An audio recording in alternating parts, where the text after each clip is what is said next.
Good evening साथियों, स्वागत है आप सभी का प्रज्ञान एकेडमी में। जैसा कि सभी अभ्यर्थी जानते हैं कि प्रज्ञान एकेडमी के द्वारा ऑफिशियली यूट्यूब चैनल के माध्यम से आप लोगों को हिंदी भाषा का ज्ञान कराया जा रहा है।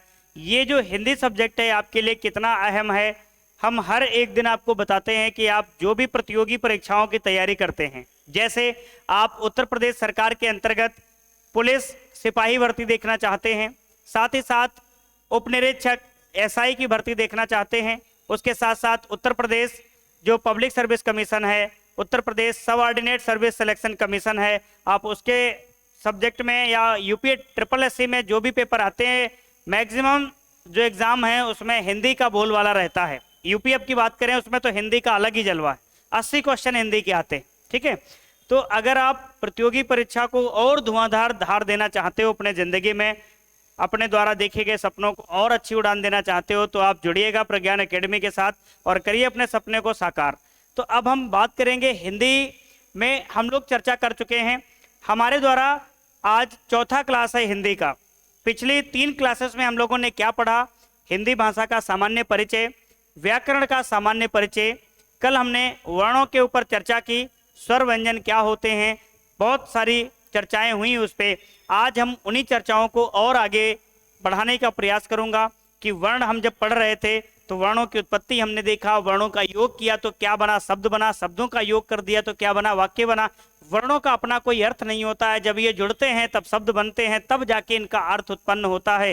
कहने का मतलब जब हम पैदा होते हैं तो एक वर्ण होते हैं, हमारा कोई मूल्य नहीं होता है। जब धीरे धीरे हम अपने कर्मों के साथ आगे बढ़ते हैं जिंदगी में तो हमारा एक ना एक मूल्य बढ़ता रहता है, हमारे जिंदगी में वैल्यू ऐड करते रहते हैं हम अपनी लाइफ में। तो हम एक क्या बनते हैं? शब्द बन जाते हैं। मतलब हम अनेक शिक्षाओं का, अनेक भाषाओं का जब संकलन कर लेते हैं अपने अंदर तो हमारी वैल्यू बढ़ जाती है। जैसे हम बात करते हैं आज़ादी के समय, जो उस समय नेशनल मूवमेंट में जो क्रांतिकारी भाग लेते थे, जैसे बाल गंगाधर तिलक की अगर हम बात कर लें, महात्मा गांधी जी की बात कर लें, तो हम सोचते हैं कि इनको तो बहुत सारी भाषाएं आती थी, मराठी भी आती थी, बंगाली भी आती थी, हिंदी भी आती थी, फारसी भी आती थी और अंग्रेजी भी आती थी। आज हम ऐसे हैं, ना हमें शुद्ध हिंदी आ रही है ना शुद्ध इंग्लिश आ रही है, हम तो भाषा के बोझ में विकलांग होते जा रहे हैं। सही कह रहे हैं कि नहीं कह रहे हैं? तो ये विकलांगपन अपना दूर कैसे करेंगे? निरंतर अभ्यास और मेहनत चलती रहेगी तो एक दिन ऐसा आएगा कि हमारी भाषा पे अच्छी पकड़ होगी। और हाँ, ध्यान देना, जो मैथमेटिक्स स्ट्रीम के बच्चे हैं वो थोड़ा हिंदी को नज़रअंदाज करते हुए चलते हैं,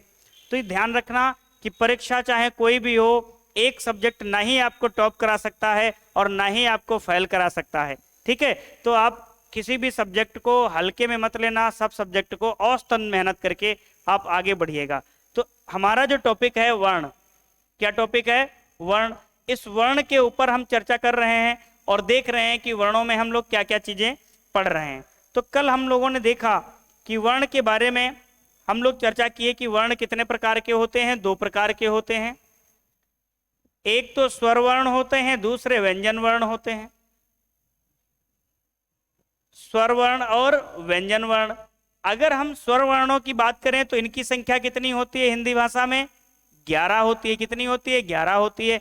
व्यंजन वर्णों की संख्या अगर हम हिंदी भाषा में देखें तो कितनी होती है? 33 होती है।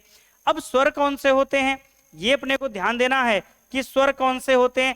ऐसे वर्ण होते हैं, ये वे वर्ण होते हैं जिनको बोलते समय या उच्चारण करते समय हमें किसी अन्य वर्ण की आवश्यकता नहीं पड़े, मतलब स्वतंत्र उच्चारित होते हैं। कैसे होते हैं? स्वतंत्र उच्चारित होते हैं।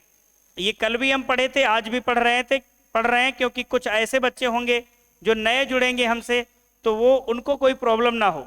तो स्वर कौन से होते हैं? जो स्वतंत्र उच्चारित होते हैं, मतलब जिनके उच्चारण में हमें किसी अन्य वर्ण की आवश्यकता ना पड़े, तो उनको हम क्या कहते हैं? स्वर कहते हैं। जैसे ए, आ, ई। आप ए बोल रहे हो तो ए बोल रहे हो, लास्ट तक ए की ही ध्वनि निकल रही है। कहने का मतलब स्वर जब हम वर्ण का दोहरान करते हैं या हम बार बार बोलने का प्रयास करते हैं तो हमारे जो मुख से निकलने वाली ध्वनि होती है वो स्वर की ही ध्वनि निकलती है, किसी अन्य वर्ण की ध्वनि नहीं निकलती है। जैसे ई बोल रहे हैं तो ई लास्ट में ई की ही ध्वनि निकलेगी। इसका कहने का मतलब है कि इन वर्णों का उच्चारण करते समय हमें किसी अन्य वर्ण की आवश्यकता नहीं पड़ेगी, पहली बात। दूसरा कि जब हम स्वर वर्णों का उच्चारण करते हैं अपने मुख से, तो हमारे मुख के अंदर से जो निकलने वाली वायु होती है, जिसको हम प्राणवायु कहते हैं, वो प्राणवायु सीधा निकल जाती है, उसका अवरोध नहीं होता है, वो मुख के अंदर रुकती नहीं है। यही अगर हम व्यंजन वर्णों का दोहरान करें तो प्राणवायु को रुक रुक के बाहर निकलना पड़ता है, रुक रुक के बाहर निकलना पड़ता है। मतलब प्राणवायु अगर रुक रुक के बाहर निकल रही है तो वे वर्ण क्या कहलाएंगे? वे व्यंजन वर्ण कहलाएंगे, वो स्वर नहीं कहलाएंगे। तो यहाँ पर स्वर वर्णों की हम बात किए तो ये स्वतंत्र उच्चारित होते हैं, ठीक है। अब हम बात करेंगे स्वर वर्णों का वर्गीकरण कि तो स्वर वर्णों का वर्गीकरण जब हम करेंगे तो एक एक करके चीजों को अच्छी तरीके से पढ़ते हुए आगे की ओर बढ़ना चाहेंगे। तो यहां तक सबको पता चल गया होगा व्यंजन क्या होते हैं। तो व्यंजन वर्ण वे होते हैं, मतलब उच्चारण में स्वर वर्ण की सहायता ली जाती है। उच्चारण करने में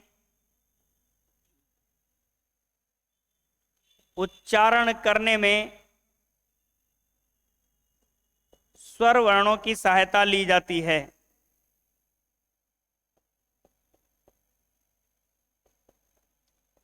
स्वर वर्णों की सहायता ली जाती है।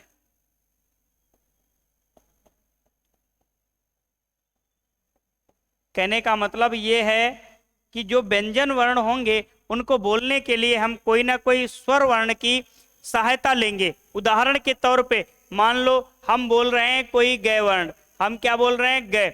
अब जब बार बार बोलो ग, लास्ट में ए की ध्वनि निकल रही है, तो अगर इसको हम स्वर रहित करेंगे तो यहां से किसकी ध्वनि निकल रही है? छोटा ए की ध्वनि निकल रही। छोटा ए क्या है? लघु ए क्या है? एक स्वर है। तो गे को लगातार बोलोगे तो गे ए की स्वर निकल रहा है ना, निकल रहा है। तो वही है कि इनको उच्चारण करने में हमें स्वर वर्णों की आवश्यकता पड़ती है, इसलिए ये स्वतंत्र उच्चारित कभी नहीं होते हैं। इनका उच्चारण स्वरों पर आधारित होता है। उन वर्णों को हम व्यंजन वर्ण कहते हैं, जिनकी संख्या हिंदी वर्णमाला में कितनी होती है? 33 होती है। याद कैसे करेंगे? तो 11 स्वर होते हैं, इसके 3 गुना कर दोगे तो 33 होते हैं। कितने? 11 3 33 होते हैं। इस बात को आप अच्छे से ध्यान रख पाओगे, ठीक है। तो यहां तक की बातें क्लियर हो गई। अगर यहां तक आप क्लियर कर पाए होंगे तो आप एक बार इसको नोट कर लीजिएगा। उसके बाद हम बात करते हैं नेक्स्ट पॉइंट पर, ठीक है।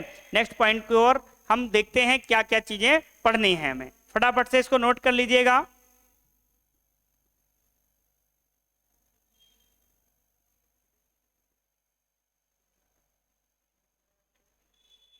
हाँ बिल्कुल, नोट जरूर कर लेना, क्योंकि हर एक चीज हमें नोट करते हुए ही चलना है। आगे हम बढ़ेंगे स्वर वर्णों का वर्गीकरण। स्वर वर्णों का वर्गीकरण।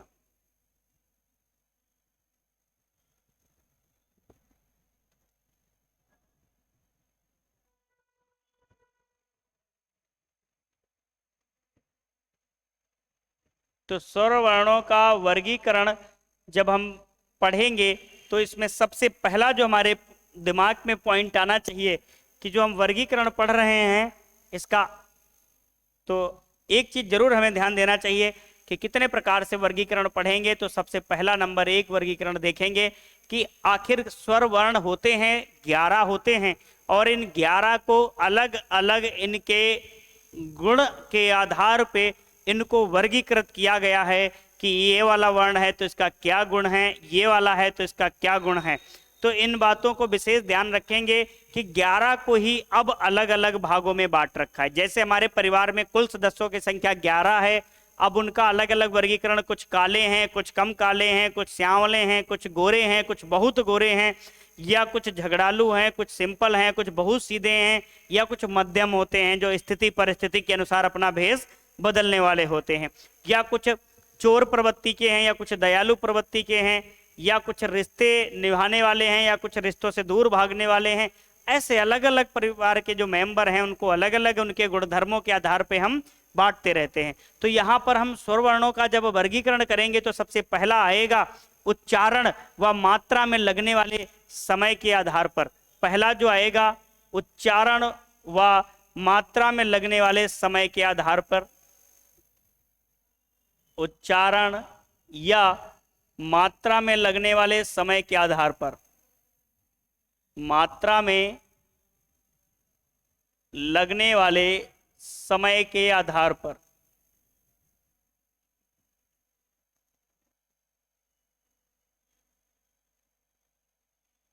तो हमारा जो पहला रूप आया वो क्या निकल कर आया?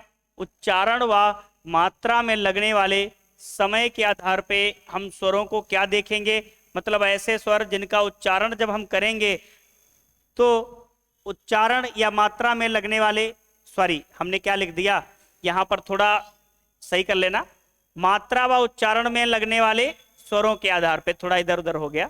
मात्रा व उच्चारण में लगने वाले समय के आधार पे थोड़ा, ठीक है। अब ध्यान देंगे कि मात्रा के अनुसार स्वर की मात्राएं, जिन किसमें एक मात्रा होगी, किसमें दो मात्रा होगी, किसमें दो से ज्यादा मात्रा होगी, तो उसके आधार पे स्वर। दूसरा, उच्चारण जब हम करेंगे किन्हीं स्वरों का, वो जो स्वर वर्ण होंगे उनका उच्चारण जब करेंगे तो किसमें कम समय लगता है, किसमें ज्यादा समय लगता है, इनके आधार पे हम स्वरों का जब वर्गीकरण करेंगे, मात्रा व उच्चारण में लगने वाले समय के आधार पे जब हम बात करते हैं, तो स्वर हमारे पास तीन प्रकार के आते हैं। नंबर एक, ह्रस्व स्वर। ह्रस्व स्वर, ठीक है। कैसे स्वर आते हैं? ह्रस्व स्वर। और दूसरा आता है दीर्घ स्वर।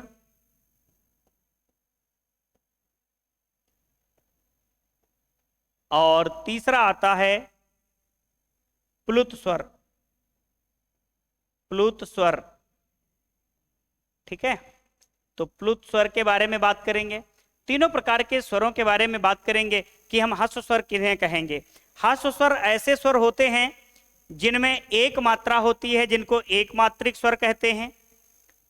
और ये मूल स्वर होते हैं, ये लघु स्वर होते हैं, ये छोटे स्वर होते हैं और इन्हीं को ह्रस्व स्वर कहते हैं। इनकी संख्या हिंदी वर्णमाला में 11 होती है। इन्हें लघु स्वर भी कहते हैं। तो लघु स्वर क्या आता है?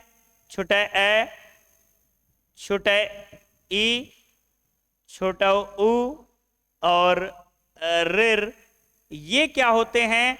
लघु स्वर की श्रेणी में आते हैं। दीर्घ स्वर को ही बड़ा स्वर, गुरु स्वर, द्विमात्रिक स्वर और संधि स्वर की संज्ञा दी जाती है। तो बाकी जो बचे स्वर हैं, इसका बड़ा भाई ये आ जाएगा दीर्घ ए, इसकी बड़ी बहन दीर्घ ई और इसका बड़ा फूफा दीर्घ उ, और उसके बाद ये ए और ए, उसके बाद लघु उ और औ। ये सब क्या हैं? ये आपके दीर्घ स्वर आते हैं। कितने आते हैं? दीर्घ स्वर आते हैं, ठीक है। ये बात समझ में आ गई कि दीर्घ स्वर की श्रेणी हमने देख लिया। दीर्घ स्वर कितने हैं? 3, 3, 6, 1, 7। तो दीर्घ स्वर की संख्या कितनी हुई? 7। ह्रस्व स्वर की संख्या कितनी हुई? 4। अब बचा प्लुत स्वर की संख्या, फिर कहां आएगी? 11 तो हो ही गए। अब प्लुत स्वर क्या होता है? सबसे पहली तो इसके बारे में समझेंगे कि ऐसा स्वर जिसको बोलने पर 2 से अधिक मात्राओं का बोध हो जाए। जैसे हम बोलते हैं आज नवरात्र शुरू हैं, तो ये माता जी का दिन है या मैया जी का दिन है, तो अगर हम बोलें मैया, तो मैया जब बोलेंगे तो या में कितना लंबा सा धुन चलता रहता है। जब हम स्वरों का गुणगान करते हैं तो एक लंबी ध्वनि आ जाती है, जैसे ओम। ओम जब बोलते हैं ना तो इस प्रकार बोलते हैं ना, ओम, ऐसे मैया ऐसे करके बोलते हैं ना। तो ये जो या है, इसमें मात्राओं का बार बार बोध होता है। तो अगर हम लिखना चाहें तो ओम,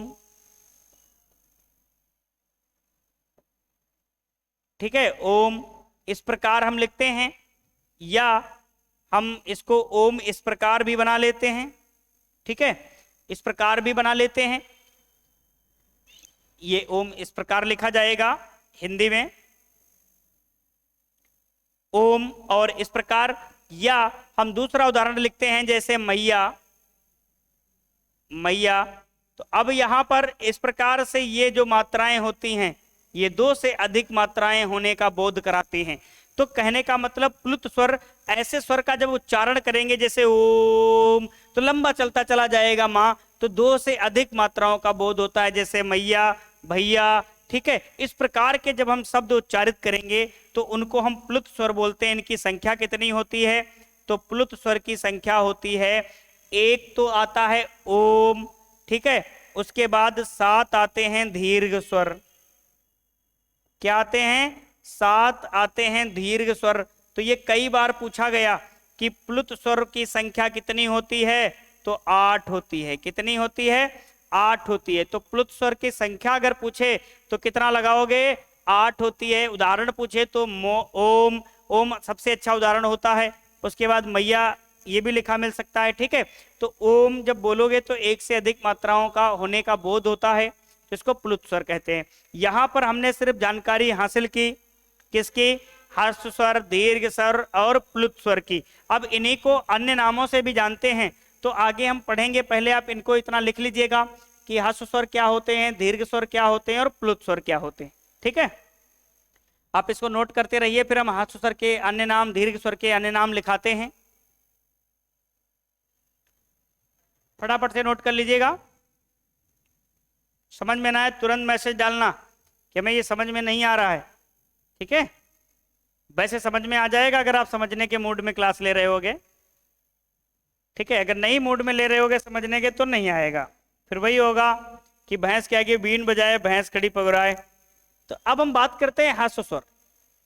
ह्रस्व को, अब ह्रस्व स्वर के अन्य नाम भी हैं। हम वहां पे भी लिखा सकते थे, परंतु वहां पे हम नहीं चाहते थे कि एक पास सब खिचड़ी हो जाए और आपको समझ में ना आए। तो जब ह्रस्व स्वर की बात करेंगे तो इनके अन्य नाम की जब हम चर्चा करेंगे तो इनको क्या बोलते हैं? लघु स्वर भी बोलते हैं। क्या बोलते हैं? इनको लघु स्वर भी कहते हैं, इनको छोटा स्वर भी कहते हैं।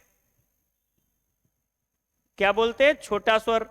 इनको एक मात्रिक स्वर भी बोलते हैं, जिनमें एक मात्रा होती है, एक मात्रिक स्वर।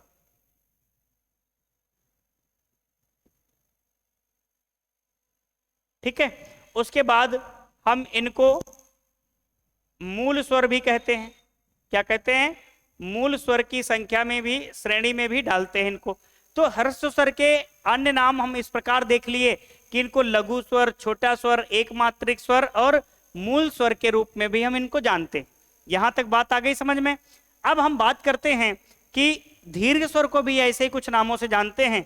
तो दीर्घ स्वर के बारे में भी जान लेते हैं हम लोग कि दीर्घ स्वर को और किन नामों से जानते हैं।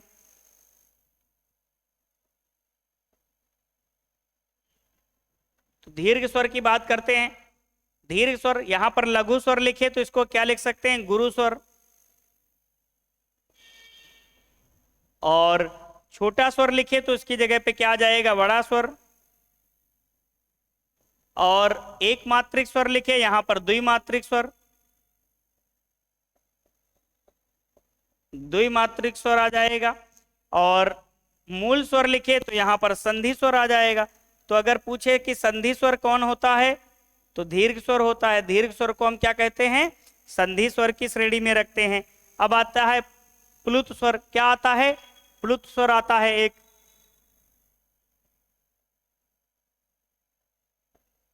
तो प्लुत स्वर की उसमें हम बात करेंगे तो प्लुत स्वर में क्या देखेंगे कि ये कैसा होता है? बहुमात्रिक होता है। कैसा होता है? बहुमात्रिक स्वर होता है। तो ये भी चीजें नोट कर लेना। जो पहला वर्गीकरण हमने पढ़ा वो मात्रा व उच्चारण में लगने वाले समय के आधार पे हम लोगों ने चीजों को पढ़ लिया कि उच्चारण जब हम करेंगे तो कितना समय लग रहा है या इनमें कितनी कितनी मात्राएं होती हैं। तो स्वर के वर्गीकरण में पहला पड़ाव हम लोगों ने पार कर लिया और उसके बाद आगे बढ़ते हैं। उससे पहले आप लोग इसको फटाफट से नोट कर लीजिएगा, नोट करिएगा इसको फटाफट से, फिर देखते हैं हम लोग आगे बढ़ते हुए। ठीक है,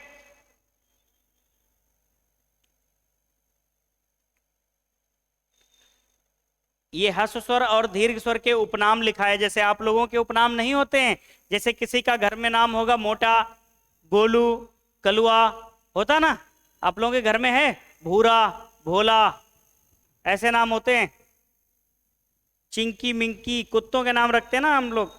जैसे कुत्ते घर में पाल रखते हैं उनके नाम रखते हैं, टोमी, किट्टू, ऐसे उपनाम होते हैं। आपके स्कूल का नाम दूसरा होगा, घर का नाम दूसरा होगा और दोस्तों के बीच दूसरा होगा। कहते नहीं दोस्त अलग अलग नाम जनरेट कर लेते हैं स्कूलों में, मास्टर के नाम अलग अलग बना लेते हैं। तो बच्चे पढ़ते हैं ना, मास्टर का नाम रख देते हैं, जैसे इतिहास वाले आ गए तो उनका नाम कुछ रख दिया, भूगोल वाले आ गए तो उनका नाम रख दिया, हिंदी वाले आ गए तो उनका नाम रख दिया। रखे हो आप लोग कभी किसी मास्टर का नाम? चलो आगे बढ़ते हैं, अगला वर्गीकरण देखते हैं कि अगले वर्गीकरण में हम लोग क्या पढ़ने वाले हैं। तो स्वर का अगला जो वर्गीकरण होगा वो हम लोग पढ़ेंगे जाति के आधार पे। ठीक है, क्या पढ़ेंगे? जाति के आधार पे। तो दूसरा जो वर्गीकरण हम लोग पढ़ रहे हैं स्वर का, वो पढ़ रहे हैं जाति के आधार पे। अब आप कहोगे यहां पर भी जाति आ गई, तो जाति के आधार पे जब हम स्वर का वर्गीकरण पढ़ते हैं तो ये दो प्रकार से यहां पर हमारे बीच चीजें निकल कर आती हैं, एक ए और एक वे। एक आता है सजातीय स्वर। सजातीय स्वर, जैसे सजातीय स्वर की जब हम बात करेंगे तो एक जोड़े में होंगे और समान जाति का जोड़ा दिखेगा, जैसे एक जैसा जोड़ा दिखेगा। अगर हम बात करें तो लघु अ और दीर्घ अ, ये एक जैसा दिखता है। दूसरा लघु ई और दीर्घ ई एक जैसे दिखते हैं। लघु उ और दीर्घ उ एक जैसे दिखते हैं। लघु ए और दीर्घ ए एक जैसे दिखते हैं। और लघु ओ और दीर्घ औ ये एक जैसे दिखते हैं। तो इनको हम क्या बोलते हैं? सजातीय स्वर। कहने का मतलब जब इनको देखोगे तो ये दिखेंगे एक जैसे, एक जैसे दिख रहे हैं ना बिल्कुल। तो इनको बॉक्स में बंद करते हुए चलेंगे, ठीक है, ताकि ये हमें बहुत अच्छी तरीके से क्लियर होते चलें। तो ये देखने में कैसे लग रहे हैं? एक जैसे लग रहे हैं बिल्कुल से, मात्राओं का बस खेल है, बाकी एक जैसे लग रहे हैं। तो इनको हम क्या बोलेंगे? सजातीय स्वर बोलेंगे। कितने हो गए? 2 4 6 8 10 हो गए। अब बचा क्या सजातीय स्वर के अलावा? क्या बचा? अजातीय स्वर।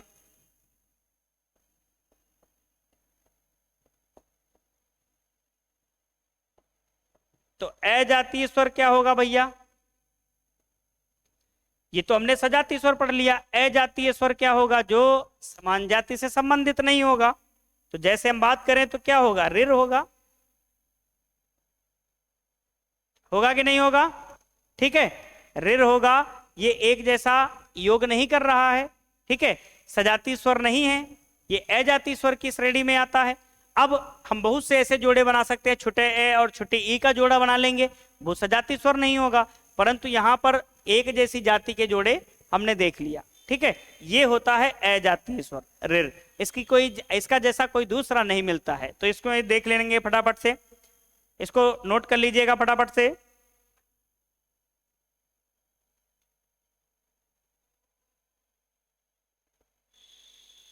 हमने दूसरा देखा जाति के आधार पे स्वर का वर्गीकरण। उसके बाद हम लोग नेक्स्ट आएंगे और अगला पड़ाव हम लोग देखेंगे वर्गीकरण में होस्ट की आकृति के आधार पर।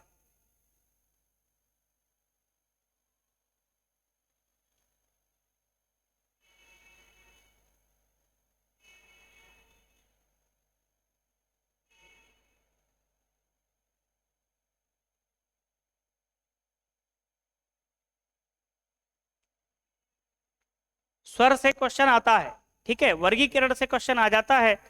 तो इन चीजों को बहुत अच्छे से गहराई से पढ़ते हुए चलेंगे, क्योंकि छोटी छोटी गलतियां कहीं कहीं हमें भारी पड़ जाती हैं।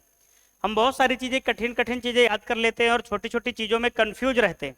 याद तो होती हैं परंतु उतनी बारीकी से याद नहीं होती। जब हम एग्जाम में चारों ऑप्शन देखते हैं तो कंफ्यूज हो जाते हैं कि ये वाला सही होगा कि ये वाला सही होगा, सही तो ये भी लग रहा है, सही तो वो भी लग रहा है। तो फिर इसमें आ जाती है दुविधा, और दुविधा जब आ जाती है तो आता हुआ क्वेश्चन एक नहीं फिर एक से ज्यादा गलत होते हैं। एक क्वेश्चन गलत हो गया और आपको पता चल गया कि मेरा ये गलत भर गया ओएमआर सीट पे, फिर आप टेंशन में आ जाओगे और आप फिर गलत सलत करने लगते हो। दूसरी बात, जब आप ओबलिंग भरने शुरू करते हो या आप पेपर सॉल्व करना शुरू करते हो, जैसे मान लो आपने हिंदी का पेपर शुरू किया, और शुरुआत में 25 क्वेश्चन मान लो टोटल हिंदी के आए, और शुरुआत में आपको 5 के क्वेश्चन नहीं आ रहे हैं, बिल्कुल आपको पता ही नहीं है कि 5 क्वेश्चन का उत्तर क्या होगा, आप एकदम हाइपर हो गए, आपका जो पारा है वो 76 सेंटीमीटर ऊपर उठ गया, ठीक है।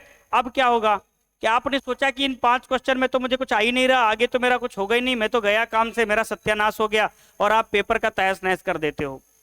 मतलब 5 क्वेश्चन से आपने इवेल्युएशन कर लिया और 95 क्वेश्चन को छोड़ दिया कि आगे 95 और पड़े हैं।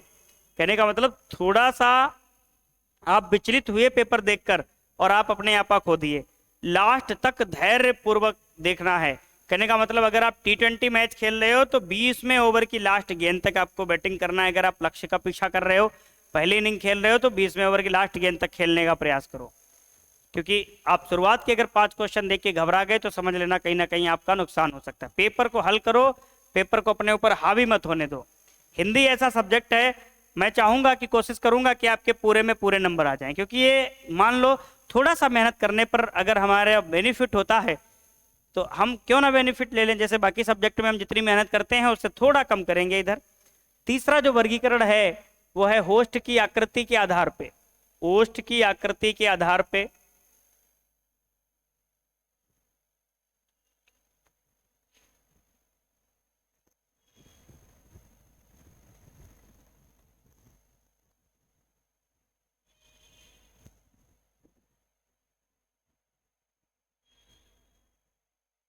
तो ओष्ठ की आकृति के आधार पे कहने का मतलब क्या है, यहां पर हम क्या कहना चाह रहे हैं। तो होस्ट ओष्ठ की आकृति मतलब जब कोई स्वर बोलेंगे तो हमारे होठों का जो आकृति होगा वो कैसा बनेगा, यही बात यहां पर कहना चाह रहे हैं, ठीक है। तो जैसे मान लो होस्ट की आकृति के आधार पे हम स्वर को 2 भागों में बांट लेते हैं। एक होता है वृत्ताकार होठ ओष्ठ और एक अवृत्ताकार ओष्ठ। वृत्ताकार ओष्ठ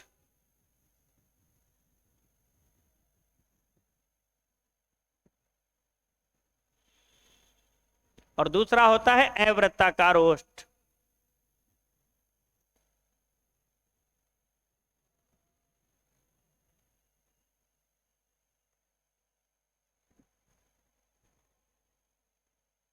ठीक है, एक वृत्ताकार ओष्ठ देख लिया और एक अवृत्ताकार ओष्ठ देख लिया। अब मान लो यहां पर हम उच्चारण करेंगे, अगर इनका हम उच्चारण करेंगे, इन वर्णों का अगर हम उच्चारण करेंगे तो उच्चारण करते समय जो हमारा होस्ट होगा, जो हमारा ओष्ठ होगा, होठें होंगी हमारी, वो कैसी बनेंगी, वृत्तमुखी बनेंगी। कैसी बनेंगी, वृत्तमुखी। जैसे गोल वृत्त होता है ना, वैसी होठें बन जाएंगी। इस प्रकार से बोलते समय हमारी जो होठें होंगी वो कैसी हो जाएंगी, वृत्तमुखी हो जाएंगी। तो उस प्रकार के वर्ण को, उस प्रकार के स्वर को हम वृत्ताकार होष्ठ स्वर की श्रेणी में रखते हैं। और जब इनका उच्चारण करते हैं, अवृत्ताकार होष्ठ का जब हम उच्चारण करते हैं तो जो हमारी होष्ठ होती हैं, ओष्ठ होती हैं, ये अवृत्ताकार होती हैं, ठीक है, इसमें वृत्त नहीं बनते हैं, ठीक है। तो जो होस्ट होते हैं अवृत्तमुखी होते हैं। कैसे, अवृत्तमुखी। तो यहां पर होस्ट कैसे होंगे, अवृत्तमुखी होंगे। तो किन किन वर्णों को बोलते समय, क्या छोटा आ को बोलते समय वृत्तमुखी हो रहा है, छोटे ए नहीं हो रहा है, बड़े ए नहीं हो रहा है, छोटी ई नहीं हो रहा है, बड़ी ई नहीं हो रहा है, छोटा ऊ बोलोगे, दोनों होठे ऊपर वाली ऊपर, नीचे वाली नीचे चली जाएगी और बिल्कुल वृत्तमुखी आकार बना लेगा। तो कहने का मतलब इसमें छोटा ऊ आएगा कि नहीं आएगा, बिल्कुल आएगा। बड़ा ऊ आएगा, बिल्कुल आएगा बड़ा ऊ, ठीक है, बड़ा ऊ। और ए बोलोगे तो क्या ए में वृत्तमुखी बन रहा है, नहीं। ए बोलोगे, नहीं। ओ बोलोगे, फिर से वृत्तमुखी होठे बन रही हैं। तो ओ बोलने पर भी वृत्तमुखी होठे बन रही हैं और औ बोलने पर भी वृत्तमुखी होठे बन रही हैं। तो कहने का मतलब ये जो जिनमें 3 जैसा भाव हो रहा है, छोटा आ और बड़ा आ को छोड़ के बाकी सारे के सारे वर्ण वृत्तमुखी बनाते हैं। अब बात आती है, सर एक आता है जिसको बोलते हैं इस प्रकार से अर्धचंद्राकार, जिस पर लगा रहता है ये, जिसको हम आगत स्वर बोलते हैं। क्या कहते हैं? आगत स्वर बोलते हैं इसको। विदेशी स्वर होता है ये, आगत या विदेशी स्वर। ये अंग्रेजी भाषा के शब्दों में प्रयोग होता है। आगत या विदेशी स्वर होता है, इसका भी उच्चारण अगर हम करेंगे तो ये वृत्तमुखी में ही जाएगा। इसका भी उच्चारण वृत्तमुखी में ही जाएंगे। ऑफिस, जैसे इसका प्रयोग, इस वाले ओ का प्रयोग हॉस्पिटल, ऑफिस, ठीक है। जहां कहीं भी इंग्लिश वर्ड का यूज होगा, इंग्लिश शब्दों का प्रयोग होगा, अंग्रेजी शब्दों का प्रयोग होगा, वहीं पर ये वाला आ आएगा। इसीलिए इसे आगत स्वर या विदेशी स्वर कहते हैं। हिंदी भाषा के स्वर में इसको इंक्लूड नहीं करते हैं, इसलिए यहां नहीं लिखा हमने, यहां लिख दिया। मान लो पेपर में आ जाए कि इस प्रकार वाले आगत स्वर या विदेशी स्वर में कौन सा, कैसा मुख बनता है, तो वृत्तमुखी मुख बनेगा। वृत्ताकार होस्ट जिसको बोलते हैं, वृत्ताकार स्वर बोलते हैं इसको, ठीक है, जिसमें होस्ट वृत्ताकार बन जाते हैं, अवृत्ताकार होस्ट। बाकी जो बचे एग्जाम्पल इसमें आ जाएंगे, जैसे लघु ए, दीर्घ ए, लघु ई, दीर्घ ई, उसके बाद ऋर, लघु ए और दीर्घ ए। ये जो स्वर बचे थे ये सब अवृत्तमुखी स्वर की श्रेणी में आएंगे। किस में आएंगे? अवृत्तमुखी स्वर की श्रेणी में आएंगे। तो हमने देखा कि एक तो वृत्तमुखी, मतलब ऐसे स्वर को बोलने पर हमारा मुख जो है वृत्त के आकार का हो जा रहा है, हमारी होठें जो हैं वो वृत्त के आकार की हो जा रही हैं, और इस प्रकार के स्वर को बोलने में हमारी होठें वृत्त के आकार में नहीं होती हैं। तो इस प्रकार के जो स्वर का वर्गीकरण है, वृत्ताकार, अवृत्ताकार, इसको हम भली भांति से समझ लिए। तो इसको भी आप फटाफट से लिख लीजिएगा ताकि हम आगे की ओर बढ़ पाए, अगले पॉइंट की ओर।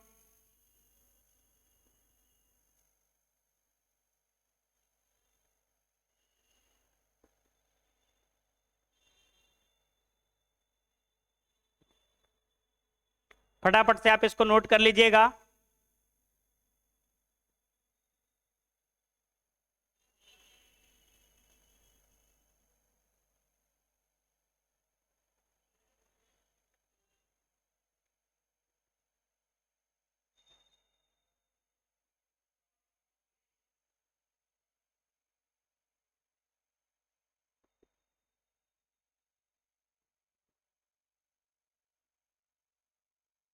इसको नोट कर लेना, बहुत इंपॉर्टेंट है, क्योंकि ये वाला टॉपिक अगर आप छोड़ के जाओगे तो कहीं ना कहीं हम संधि को अच्छे से नहीं समझ पाएंगे।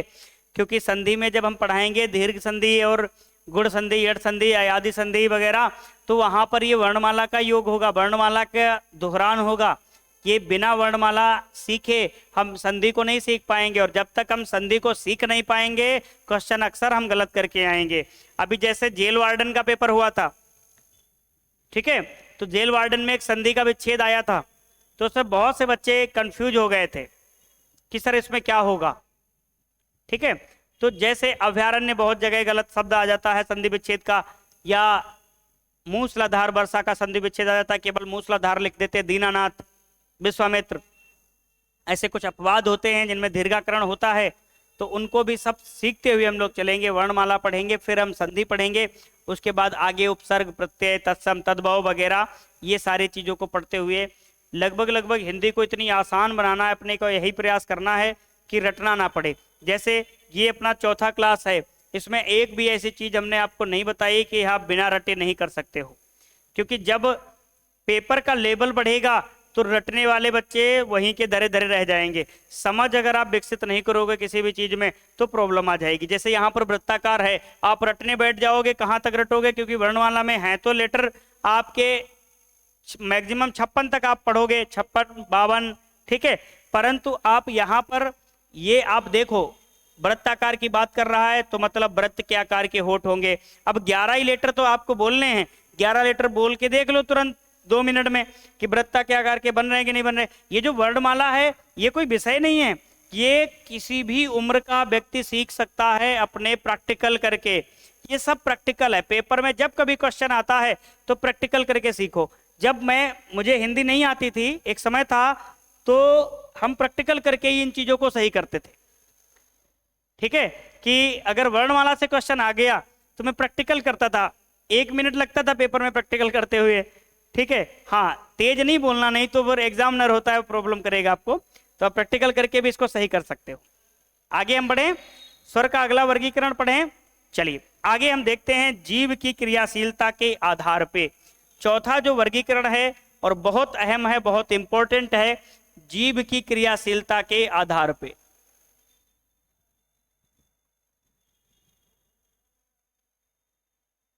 जीव की क्रियाशीलता के आधार पे।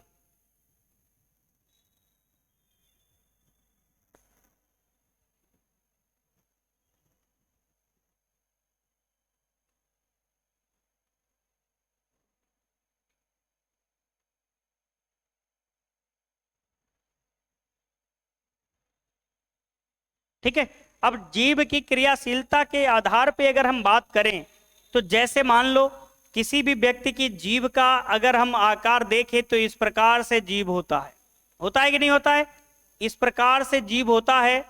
तो ये जीभ की क्रियाशीलता कहने का मतलब है जब हम बोलते हैं कोई वर्ण तो जीभ का कौन सा भाग हमारे तालु से टच करता है, जीभ का कौन सा भाग हमारे तालु से टच करता है। अगर कोई लेटर बोलते समय अगर जीभ का अग्रभाग तालु से टच करेगा तो उसको हम बोलते हैं अग्रभाग। ठीक है, अग्रभाग की क्रियाशीलता कि जीभ की आगे वाला जो भाग है वो एक्टिव हो रहा है, तो कौन कौन से वर्ण में उच्चारण हो रहा है। तो ये मान लो जीभ है मनुष्य की, और इस जीभ के हम 3 टुकड़े करते हैं। वास्तव में टुकड़े नहीं करेंगे, परंतु इस जीभ के टुकड़े करेंगे हम। अब इस जीभ के टुकड़े में देखेंगे, ये है अग्रभाग, ये है मध्य भाग, और ये है पश्च भाग। पश्च भाग, ठीक है। क्वेश्चन कैसे आएगा कि जीभ की क्रियाशीलता के आधार पर अग्रभाग या कौन से वर्ण के उच्चारण में जीभ का अग्रभाग क्रियाशील होता है, या कौन से वर्ण का उच्चारण, कौन से स्वर वर्णों के उच्चारण में जीभ का पश्च भाग क्रियाशील होता है, या कौन से स्वर वर्णों के उच्चारण में जीभ का मध्य भाग जो है क्रियाशील होता है। तो अब हम बात करते हैं, जैसे अगर हम मध्य भाग क्रियाशील देखें तो हम बोलेंगे छोटे आ। तो छोटा आ जब बोलते हैं तो जीभ का मध्य भाग क्रियाशील होता है। अब इसका मैं आपको ट्रिक भी बता दूंगा कैसे आपको रटना है इसको। ये कैसे रटोगे इसकी ट्रिक मैं बता दूंगा अभी आपको। तो ट्रिक कैसे बताएंगे जरा ध्यान देना। नंबर 1 को हम लिखते हैं अग्रभाग। क्या लिखते हैं? अग्रभाग। और दूसरे को लिखेंगे मध्य भाग। मध्य भाग। और तीसरे को लिखेंगे पश्च भाग।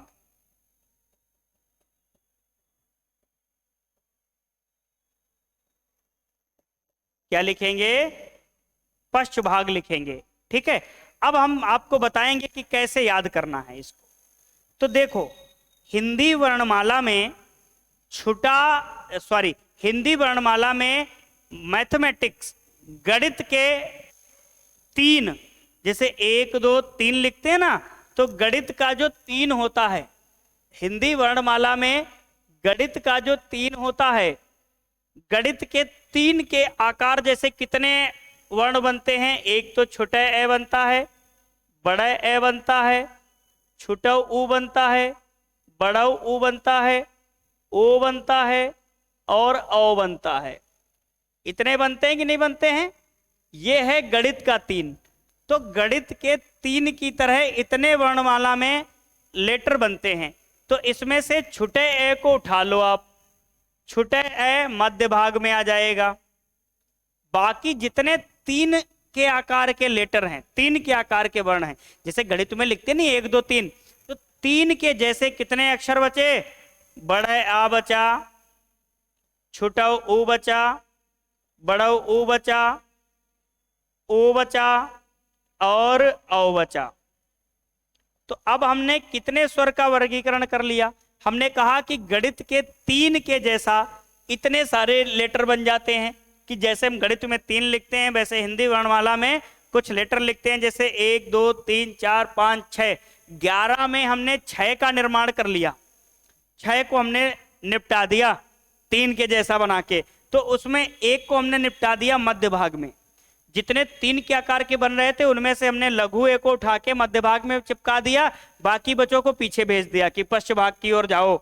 अब हम जब देखेंगे बड़ा आ जब बोलते हैं तो जीभ का पश्च भाग क्रियाशील होता है, औ बोलते हैं तो जीभ का पश्च भाग जो क्रियाशील होता है। अब 6 हमने लिख लिया, बाकी क्या बचे? लघु ई बची, दीर्घ ई बची, ऋर बचा और ए बचा और दीर्घ ए बचा, ठीक है, ए बचा। तो 5 ऊपर हो गए, एक बीच में 6 और 5 नीचे, तो कुल मिला के 11 स्वरों का वर्गीकरण हमने कर डाला। और 11 स्वरों में आपको याद कैसे होगा कि इन वर्णों को दोहरान करते समय, इन वर्णों का उच्चारण करते समय जब हमारे जीभ का कोई पार्ट क्रियाशील होता है तो उसी के आधार पर इनका वर्गीकरण कर देते हैं। जैसे छुटे ए को उच्चारित करने में जीभ का मध्य भाग क्रियाशील होता है, छुटे ई, बड़ी ई, ऋर, छुटा ए और बड़ा ए को उच्चारित करने में, ए और ए को उच्चारित करने में, ई और ई को उच्चारित करने में, ऋर को उच्चारित करने में जीभ का अग्रभाग क्रियाशील होता है। जैसे ऋर, ऋर जब बोलोगे अग्रभाग ई, ई, ए और ए, तो ये क्या होता है? जीभ का अग्रभाग क्रियाशील होता है, ठीक है। तो हमने 11 देख लिया। पश्च भाग में क्या होगा? जो गणित के 3 के जैसे वर्ण होंगे वो सारे के सारे पश्च भाग में आएंगे छोटा ए को छोड़ के, तो फिर छोटा ए कहाँ जाएगा? वो मध्य भाग में चला जाएगा अकेला, ठीक है। तो ध्यान देना, इस प्रकार से हमने ये स्वर का वर्गीकरण देखा। जीभ की क्रियाशीलता के आधार पे, जाति के आधार पे, मात्रा व उच्चारण में लगने वाले समय के आधार पे और होस्ट के आकृति के आधार पे, कि जब होस्ट की आकृति, जब हम कोई बोलेंगे वर्ण तो होस्ट की आकृति कैसे बनेगी, ठीक है। यहां तक चीजों को हम समझ पाए। अब हम बात करते हैं कि हम इनको पढ़ ही क्यों रहे हैं। भाई वर्णमाला हम पढ़ रहे हैं तो आखिर क्यों पढ़ रहे हैं? वर्णमाला ही आगे चलकर हमें शब्दों का योग करना सिखाएगा और शब्दों से हम वाक्य तक पहुंच पाएंगे। जब तक हम वर्णमाला पे अच्छे से पकड़ नहीं बना पाएंगे, हम संधि और समास जैसे टॉपिक को नहीं समझ पाएंगे, ठीक है। तो इसके लिए हमें वर्णमाला बहुत जरूरी है। तो अब बताइएगा, आज हमने आपको कितनी चीजें पढ़ाई? एक बार मैं रिकॉल करता हूं कि सबसे पहले मैंने आपको पढ़ाया वर्ण, स्वर, व्यंजन 11 और 33। स्वर कौन से हैं हमने बता दिया आपको। उसके बाद हमने बताया कि स्वरों का वर्गीकरण। तो पहला हमने पढ़ाया मात्रा व उच्चारण में लगने वाले समय के आधार पे स्वर 11 ही रहेंगे, परंतु हर गुण धर्म के आधार पे अलग अलग बढ़ते रहेंगे। ह्रस्व स्वर में हमने क्या बताया? इतने होते हैं। दीर्घ स्वर में बताया 7, प्लुत स्वर में हमने बताया 8। अब हमने ह्रस्व स्वर और दीर्घ स्वर और प्लुत स्वर सबके बारे में बताना सीखा। तो अगला जो पड़ाव आ गया कि ह्रस्व स्वर को हम अन्य कौन कौन से नाम से जानते हैं, जैसे लघु स्वर, छोटा स्वर, एक मात्रिक स्वर और मूल स्वर की संज्ञा देते हैं। दीर्घ स्वर की हम बात करते हैं तो गुरु स्वर, बड़ा स्वर, द्विमात्रिक स्वर और हमारा संधि स्वर बोलते हैं। तो इसको क्या बोलते हैं? द्विमात्रिक स्वर बोलते हैं, ठीक है। तो अब हम आगे बात करते हैं द्विमात्रिक स्वर दो मात्रा को कैसे संबोधित करते हैं। इस प्रकार से संबोधित करते हैं। एक मात्रा को इस प्रकार से संबोधित करते हैं, ठीक है। आगे हम बात करते हैं कि जाति के आधार पे स्वरों को देखा, सजातीय स्वर और अजातीय स्वर। सजातीय स्वर मतलब जिनका एक जैसा जोड़ा दिखे, एक जैसी जाति दिखे, उनको हम सजातीय स्वर कहेंगे। जो अलग दिखे उनको हम क्या कहेंगे? अजातीय स्वर कहेंगे। उसके बाद हमने देखा कि होस्ट की आकृति के आधार पे वृत्ताकार होस्ट और अवृत्ताकार होस्ट। जब हम छोटा ओ, बड़ा ओ, छोटा ओ, बड़ा ओ, लघु ओ, दीर्घ ओ का जब हम उच्चारण करेंगे तो हमारी होस्ट होंगी वो वृत्त के आकार की होंगी, वृत्तमुखी होंगी। इसलिए इन वर्णों को, इन स्वरों को हम वृत्तमुखी स्वर कहते हैं। और बाकी जो बचे लघु ए, दीर्घ आ, छोटी ई, बड़ी ई, ऋ, ए और ए, इन वर्णों का उच्चारण करते हैं। इन स्वर वर्णों का उच्चारण करते समय हमारा मुख कोई वृत्त के जैसा नहीं दिखाई पड़ता है, इसलिए इसे अवृत्तमुखी स्वर कहा जाता है। क्या कहा जाता है? अवृत्तमुखी स्वर कहा जाता है। उसके बाद अगर हम बात करते हैं तो जीभ की क्रियाशीलता के आधार पे, और बहुत इंपॉर्टेंट ये वर्गीकरण है, यहाँ से क्वेश्चन अक्सर देखने को मिलते हैं, तो थोड़ा इसको थोड़ा अच्छी तरीके से पढ़ने का प्रयास करेंगे। हमने आपको तरीका क्या बताया कि जो 3 जैसे दिखते हों वो सब के सब पश्चिम में डाल दो, बस छोटे ए को छोड़ दो। फिर छोटे ए को कहाँ ले जाना है? मध्य में ले जाना है। बाकी जो बच्चे स्वर उनको कहाँ ले जाना है? अग्रभाग में ले जाना है। कहाँ ले जाना है? अग्रभाग में ले जाना है। ऐसे ही हम व्यंजनों का वर्गीकरण पढ़ेंगे। व्यंजनों के बारे में अलग अलग टाइप के व्यंजन होंगे, उनको अलग अलग प्रकार से वर्गीकृत करेंगे। ठीक है, कि व्यंजन की संख्या हम 33 पढ़ते हैं और 33 को फिर हम अलग अलग भागों में डिवाइड करेंगे, अलग अलग भागों में बांटेंगे। फिर हम बाद में व्यंजन और स्वर को एक साथ वर्गीकरण करेंगे कि व्यंजन और स्वर को एक साथ देखेंगे। ठीक है, जैसे अल्प प्राण, महाप्राण वगैरह जब हम पढ़ेंगे तो व्यंजन और स्वर को साथ साथ जोड़कर पढ़ेंगे कि अल्प प्राण की संख्या कितनी है, महाप्राण की संख्या कितनी है। ठीक है, और कौन कौन से किसमें आते हैं अल्प प्राण में, कौन कौन से महाप्राण में आते हैं, सारी चीज़ों को एक एक करके हम लोग एनालिसिस करेंगे। तो आज हम लोगों ने आज की क्लास में स्वर का वर्गीकरण पढ़ा। क्या पढ़ा? स्वर का वर्गीकरण। अब जब वर्णमाला की जब बात आएगी, स्वर का वर्गीकरण से क्वेश्चन आएगा तो आपका छूटेगा नहीं, इन्हीं में से क्वेश्चन दम तोड़ देगा। क्योंकि जब कभी आता है क्वेश्चन, वर्गीकरण से ज़्यादातर क्वेश्चन आता है। और याद रखना, स्वर से ज़्यादा व्यंजन इंपॉर्टेंट है वर्गीकरण के मामले में। तो व्यंजन को हम लोग और अच्छे तरीके से पढ़ेंगे। हालांकि सारी चीज़ों को हम लोग अच्छी तरीके से देखेंगे ताकि आने वाले समय में कितना भी लेवल परीक्षा का क्यों ना स्तर बढ़ता चला जाए, परंतु हम लोगों का जो स्तर है, जो वर्तमान परिस्थिति है परीक्षाओं की, उनको समाहित करते हुए चलते हैं। जैसे कि जब मैं आपको क्लास लेने आता हूं तो मैं यूपी ही नहीं बल्कि यूपी के आसपास के जो स्टेट के जो एग्ज़ाम होते हैं, सबऑर्डिनेट कमीशन के जो एग्ज़ाम होते हैं, उनमें आए हुए हिंदी के जो प्रश्न होते हैं उनको एक बार मैं चेक करके ही आपको क्लास में आता हूँ, ताकि ऐसा ना हो कि हम जो थ्योरी आपको पढ़ा रहे हैं कहीं ना कहीं किसी ना किसी राज्य ने वो क्वेश्चन उठा लिया हो और वो हम आपको मेंशन ना करें उस चीज़ का। क्योंकि जब भी पेपर बनते हैं तो हमें आसपास की चीज़ों को देखना बहुत ज़रूरी रहता है। तो आज की क्लास यहीं पर हम समाप्त करते हैं। कल हम आपको व्यंजन का वर्गीकरण पढ़ाएंगे एक नए अंदाज में, एक नए जोश के साथ, एक नए होश के साथ। तो हम लोग फिर से एक बार कल लाइव आएंगे और बेहतरीन तरीके से चीज़ों को विस्तार पूर्वक चर्चा करने वाले हैं। आज के लिए इतना ही। जय हिंद, धन्यवाद सभी को।